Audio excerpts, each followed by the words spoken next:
Sometimes, the deepest wounds don't come from strangers. They come from the people who raised us. The ones who were supposed to protect us, love us, and stand by us, especially when our world is falling apart. This is the story of a mother who chose her birthday party over her own grandson's life. And the daughter who finally had enough.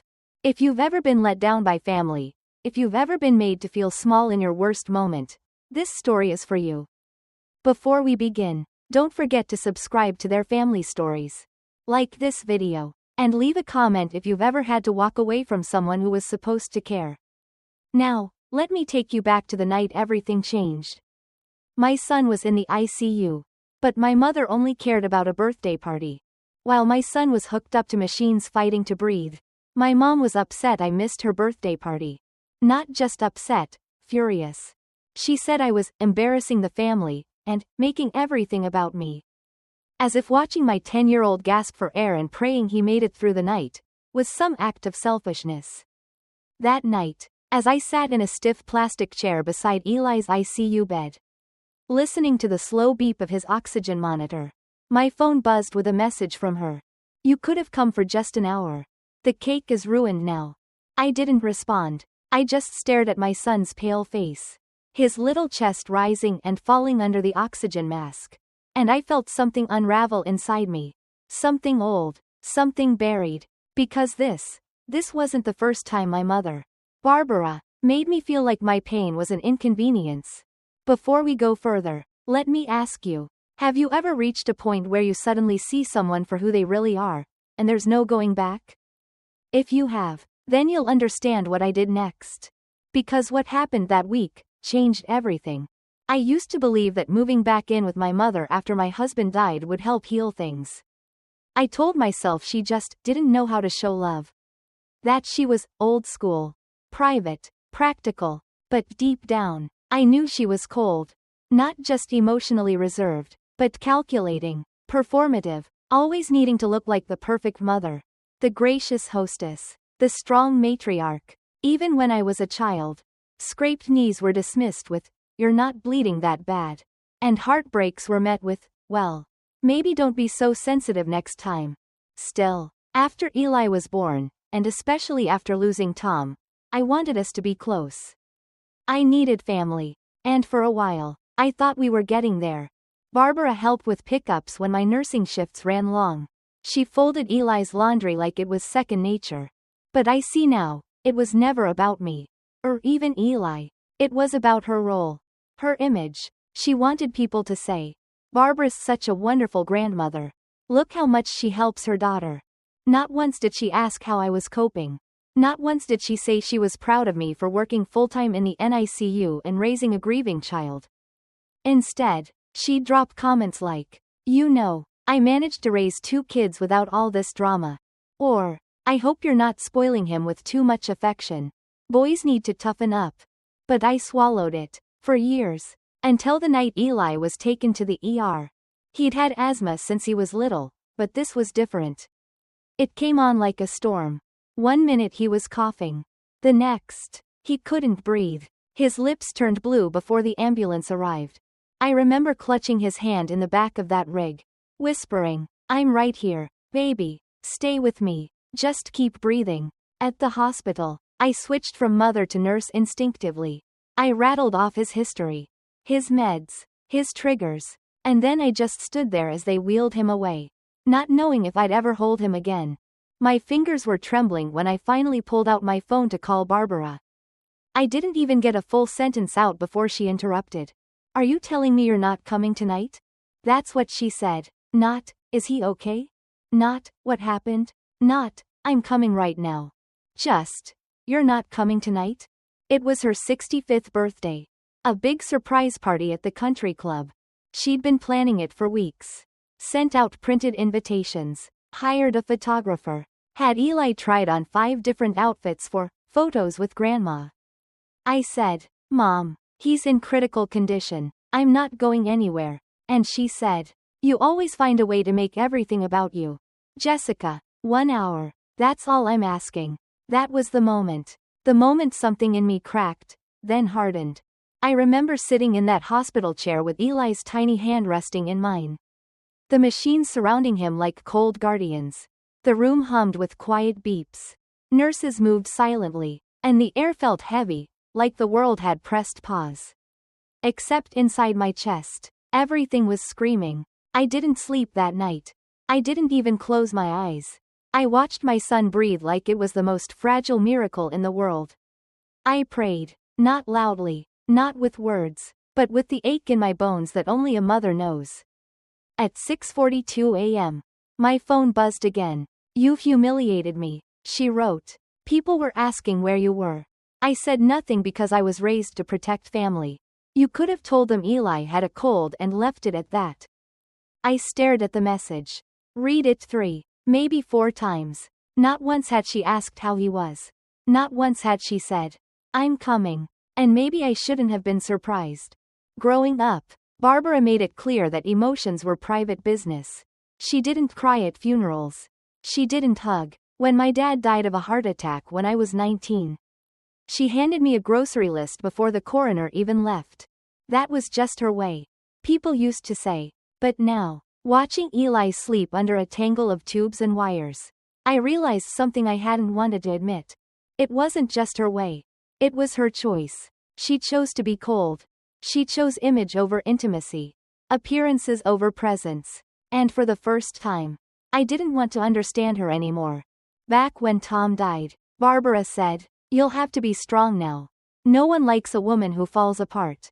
I nodded. I wore the mask. For years, I showed up, held it together at every holiday, every PTA meeting, every overnight shift. Even when Eli cried for his dad, I rocked him until he slept, then cried quietly into a towel so he wouldn't hear me.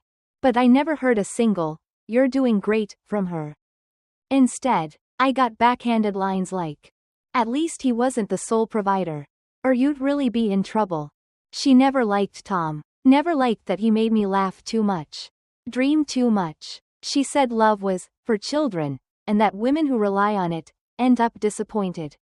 And maybe she was right in her own way, but I swore Eli would grow up knowing softness, knowing safety, knowing that his feelings mattered. That's why I stayed. That's why I kept pretending her coldness didn't bother me. Because I wanted Eli to have someone. I wanted him to have a grandmother, even if it wasn't the one I needed. But now, sitting in that sterile room, I realized he didn't have one. Not really. Not if she could throw a tantrum about a cake while her grandson lay between life and death. When the respiratory specialist came in that morning, I stood quickly, hopeful and desperate. He adjusted Eli's ventilator settings and gave me a tired but kind smile.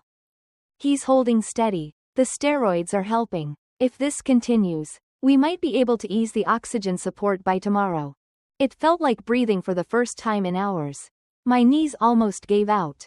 I whispered, "Thank you," and sat back down, brushing Eli's hair from his forehead.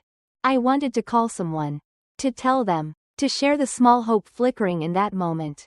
But there was no one to call. My few close friends had their own families, their own emergencies, and Barbara, well, she'd made it clear where her priorities were. Later that afternoon, the nurse brought me coffee. It was lukewarm, a little bitter, but it felt like kindness. "You holding up okay?" she asked gently. I nodded. "I'm an ICU nurse myself. This should feel familiar." She smiled. "That's probably why you're handling it so well. Still, it's different when it's your own." Different didn't even begin to cover it. As the sky outside turned gray, I finally let myself close my eyes for a few seconds. Just seconds. But when I opened them, my phone had blown up. 8 missed calls, 4 texts, all from Barbara. "We're starting the party now. Everyone's asking where you are. You're making this harder than it needs to be. You think you're better than the rest of us just because you wear scrubs." That last one, it landed like a stone. I turned my phone face down on the chair. And I knew, something between us had snapped. Maybe it had been cracking for years. But this was the final fracture. I didn't leave the hospital once that day. Not to shower, not to eat, not even to step outside for fresh air. The only thing I needed was in that room. Under that tangle of wires and blinking lights, my son. I barely noticed time passing. But I remember the lights outside the ICU hallway dimming to a warmer hue. Shift change. The nurses whispered hellos and goodbyes to each other like wind through trees. The world outside that room continued as if nothing had happened. But in our room, time had stalled. I sat with Eli's hand in mine, quietly humming the lullaby I used to sing when he was little. My voice cracked, dry from hours without water. But I didn't stop. And then, almost too soft to notice, he stirred. His eyes fluttered. I leaned in, my heart thudding, afraid to hope. "Mom?" he rasped, barely audible through the mask. "I'm here, baby. I'm right here." His eyes found mine. He didn't smile, he was too tired, but he knew I was there. That was enough. That was everything. And just like that, my heart split open. I bit my lip, hard, to keep from sobbing. I didn't want to scare him.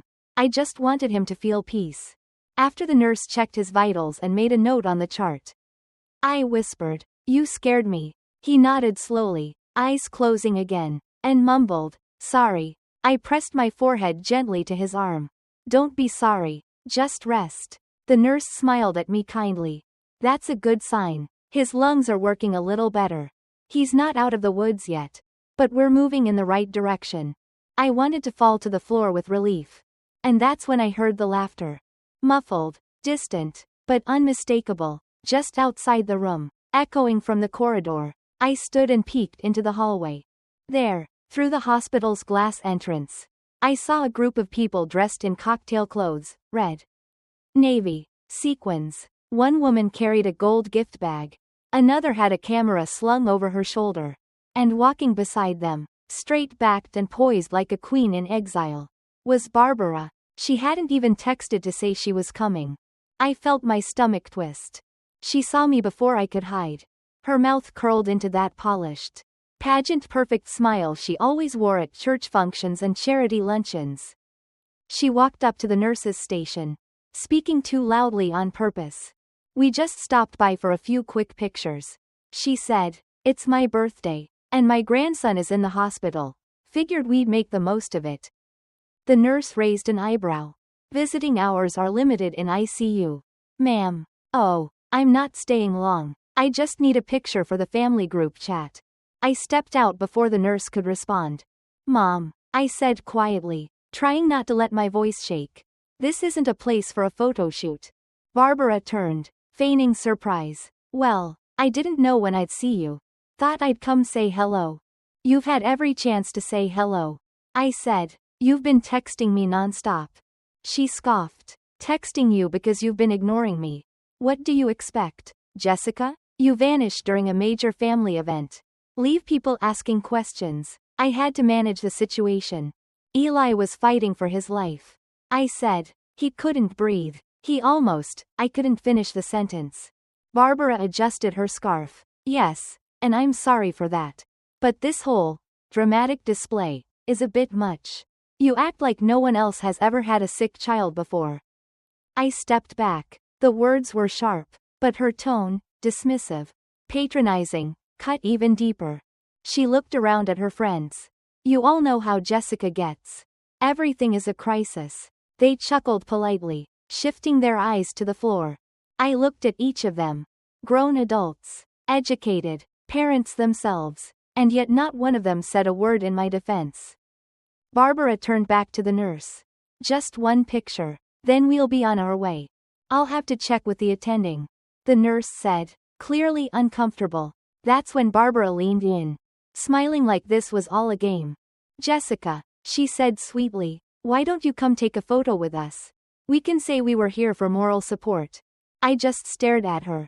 This wasn't moral support. This wasn't love. This was theater. A picture to send to cousins. A post to make on Facebook with some caption like, "Even on my birthday. I stand by my family in hard times." But she hadn't stood by anything except the dessert table. I turned and walked away without another word. Back in Eli's room, the sound of the door clicking shut behind me felt like a seal, one that locked me into truth. Into grief. Into clarity. I sat beside my son, who was still sleeping, and I promised him something quietly. "I won't let anyone hurt us like that again. Not even her. The next morning, sunlight poured through the narrow ICU window. Too bright for how I felt. Eli was still sleeping, his vitals stable, the hiss of the oxygen steady and rhythmic. A good sign, the doctor had said, but we weren't in the clear yet. I hadn't checked my phone since the night before. When I finally did, I saw the storm waiting for me. There it was, a Facebook post from my mother. A picture of her, standing in front of the hospital with her hand pressed to her chest. Chin slightly tilted up like she was receiving an award. The caption read, "Spent my birthday at the hospital." Some people only care about drama, even if it ruins their own mother's special day. Prayers for my grandson, but also for basic human decency. Hundreds of likes, dozens of comments, people writing things like, "You're so strong, Barbara," and "So sorry your day was ruined," and even, "Hope your daughter makes it up to you." I read it once, twice, then again. Each time, it landed heavier, like a weight tied to my chest. There was no mention of Eli's condition. No concern, no explanation, just a vague suggestion that I had, once again, made life difficult for her. And suddenly, I could see it all so clearly, how she'd crafted this version of herself over the years. The long-suffering mother, the gracious hostess, the one who held the family together despite the emotional messes around her. I knew how her circle worked, how she'd spent decades curating people who echoed her worldview, who praised her poise and shook their heads at modern parenting. They didn't see the private digs, the subtle sabotage, the years of undermining every decision I made as a mother. And now she was spinning this moment, this near tragedy, into something she could use. I didn't respond. I couldn't. But the comments kept piling up. And then, one stopped me cold. It was from a man named Dr. Leonard Fox. I recognized his name, a pediatric ICU specialist. He'd been at the party. One of her old charity club friends. His comment was simple, short. "This feels misleading. Didn't she tell us the boy was just faking to get attention?" I blinked. Reread it. And the world tilted a little under me. She said what? I opened the thread. Buried under polite emojis and prayer hands was a quiet argument unfolding. People defending her, others asking for clarification. Dr. Fox responded again. "I was at the party. She told us her grandson wasn't really sick. Said Jessica was being dramatic." Like always, my throat went dry. She hadn't just minimized what was happening. She'd lied. To cover for my absence. To protect her image. She looked at her friends, smiled, and told them my son was faking, while he was in the ICU. And suddenly, everything clicked. That's why they all laughed at the hospital. That's why no one spoke up. They didn't know he was fighting to breathe. They thought he was throwing a tantrum. Because she told them that. I felt my fingers curl around my phone. I could have responded, could have told the whole story. Posted pictures of Eli in that hospital bed. Explained the oxygen levels, the code blue scare, the doctor's warnings. But something in me stopped. Not out of fear, out of finality. Because I realized something in that moment. I wasn't going to fight for a version of the truth she never believed in anyway. She didn't want the truth. She wanted the narrative. And if that meant throwing me, and her own grandson, under the bus, she'd do it in heels and a pearl necklace without flinching. That night, I stayed up staring at the ceiling above Eli's bed. I thought about all the years I had twisted myself into shapes that would fit inside her expectations. Quiet shapes, neat ones, the kind that didn't cry too loudly or ask for too much. And I thought about how I'd let her near my son. Let her plant seeds in his head about being too sensitive or too soft. He was 10, and already he'd started pulling away when he cried, wiping his face quickly, saying, "I'm fine, Mom," like it was a script. It wasn't too late to change that. It couldn't be too late. I reached across the bed, rested my hand on Eli's. And I knew, this wasn't just about Barbara anymore. This was about protecting him from the cycle that had swallowed me whole for far too long. The next day passed in slow, cautious hope. Eli had responded well to the treatment overnight. His oxygen was gradually reduced. And though he still needed monitoring, the panic of those first 48 hours had softened into something more manageable. Fragile, but steady. I sat by his bed, gently reading from his favorite book. He couldn't stay awake for more than a few minutes at a time. But when he opened his eyes, he gave the smallest smile. That smile was all I needed to keep going. I hadn't spoken to Barbara since her performance at the hospital. The silence between us felt like a heavy curtain. But behind it, something was shifting, something irreversible. Then, around lunchtime, my phone buzzed again. A message request from a name I didn't immediately recognize. "Hi Jessica, I hope you don't mind me reaching out. This is Dr. Leonard Fox. I was at your mother's birthday gathering. I need to tell you something." I hesitated, heart pounding. I remembered his comment online. The one that had stopped me in my tracks. I accepted the message. I didn't realize what was really going on until this morning. "I'm sorry. Your mother told us Eli was exaggerating. That you'd pulled him from school to stir up sympathy. She said he coughs whenever he wants attention, and that some mothers don't know how to handle real parenting." I regret not questioning it. I sat perfectly still. I didn't blink. My thumb hovered over the screen. He continued. "When I saw her post and then saw Eli's photo from the ICU that someone shared privately, I was horrified. I thought you deserved to know what was said behind your back." I swallowed hard. The room felt too quiet. He added one more line. "If there's anything I can do to support you and Eli, personally or professionally, please let me know. I'm truly sorry." I didn't respond right away. I stared at the words, rereading them until they burned into me. So it was true. Barbara hadn't just downplayed the emergency. She had deliberately twisted it into something ugly, something performative. Told a room full of people that I was using my child's health to get out of a party. Smiled while she did it. The rage didn't come in loud or fast. It came in slow, cold waves, like ice melting through my spine. Because it wasn't just that she had lied. It was that she had made my child's suffering part of her social script. It was that she'd risked his dignity, and mine, for her pride. And suddenly, memories began to surface. Things I had buried, forgotten. Like the time I came home from college early, after a panic attack, and she told me to keep quiet so the neighbors wouldn't think we're raising weak women. Or the time Eli had a fever of 104, and she told me I was being too emotional, and that I should let him sweat it out. This was a pattern. It had always been a pattern. I just hadn't let myself see it for what it was. That night, I sat beside Eli in the dim light and whispered, "You're safe now, baby. I promise you, you are." I didn't know exactly what came next. But I knew something had to change. Not tomorrow. Not when things settled. Now. I sent Barbara a text. No preamble. No softening. "Eli is recovering. He'll be okay. I've spoken to Dr. Fox. I know what you said at the party. We won't be attending any more family events. Please don't visit the hospital again. We need peace, not performance." The message was read. No reply. Not that night. Not the next day. Not even a thumbs up or a dismissive, "Okay." For the first time in my life, my silence was louder than hers. And it felt like breathing clean air after years underground.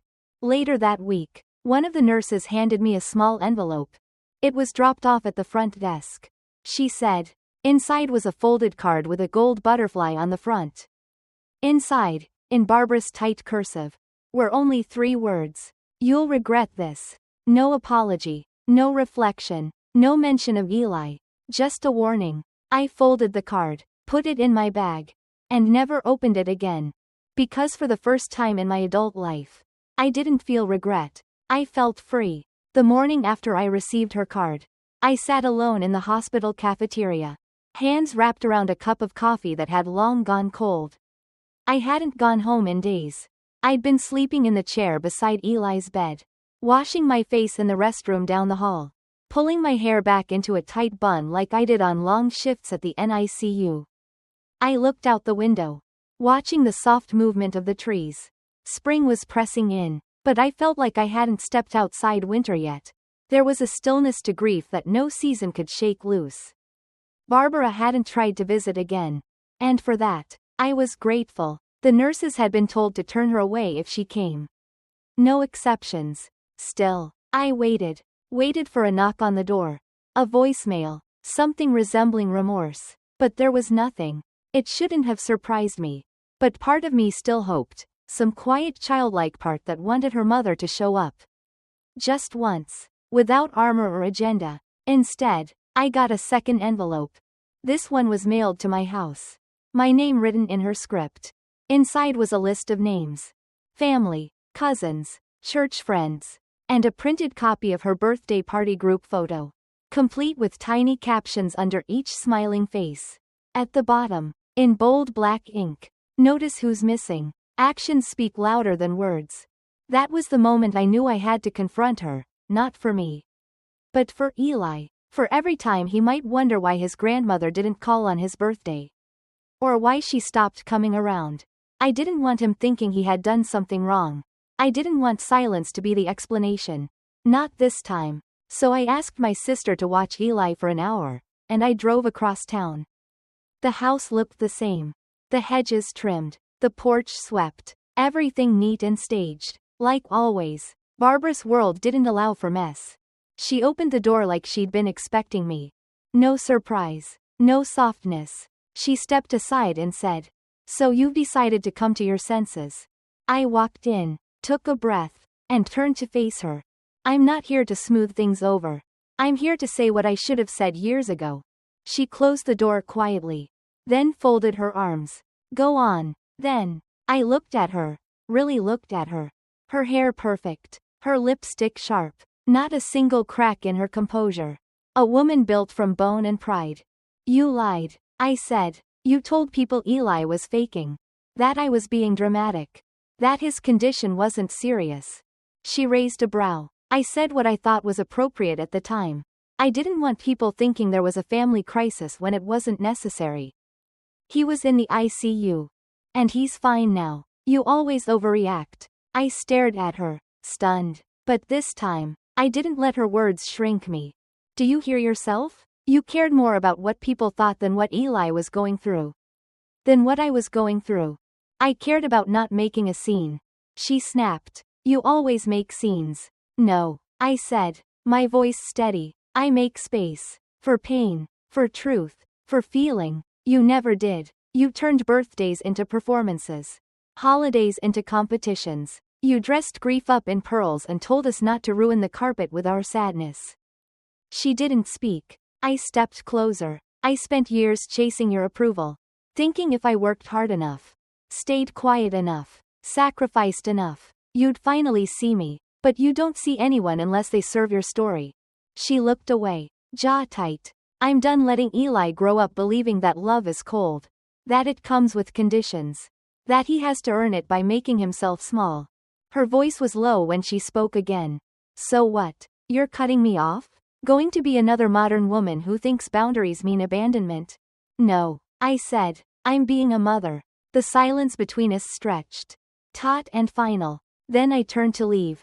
As I reached the door, she called out, "You'll regret this." I paused, hand on the handle. No, I said. You will. I closed the door behind me with a calm I hadn't felt in years. Driving back to the hospital, I felt something I hadn't expected, stillness. Like I'd finally stepped out of the storm and into the quiet.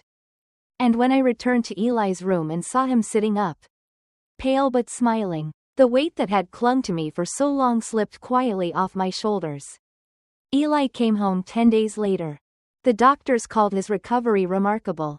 And I suppose it was. But to me, it felt more like grace, earned through every sleepless night, every whispered prayer, every choice I made to stand still when I wanted to fall apart. We walked through the front door together, hand in hand. His favorite blanket was draped over his shoulder, and his eyes lit up when he saw his stuffed bear still waiting for him on the couch. Exactly where he'd left it. There was no parade, no welcome home balloons, just quiet, the kind I used to fear but now cherished. No performance, no pretending, just me and my boy and the soft rhythm of a second chance. I had taken a short leave from the hospital. Not long, just enough to be present. I turned my phone off for the first 3 days. I didn't want to scroll through any more photos of people smiling at parties while I sat beside hospital beds. I didn't want to read any more posts written in a voice that had never comforted me once in real life.